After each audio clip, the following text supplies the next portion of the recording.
Gen Z slova. Čo to znamená slovo drip? Drip?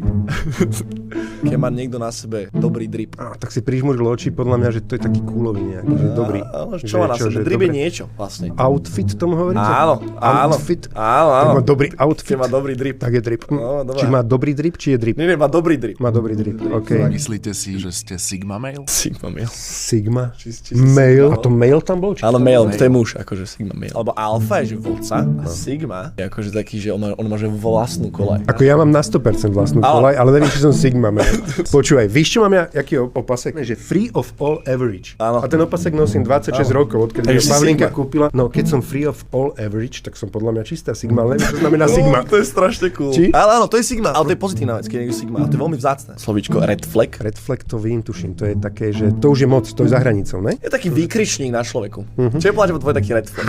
Na kom? Na tebe, že taký výkričník, taký, že... Na mňom? Áno. No ja som sám red flag. Takže to ani neviem, kde nemám red flag.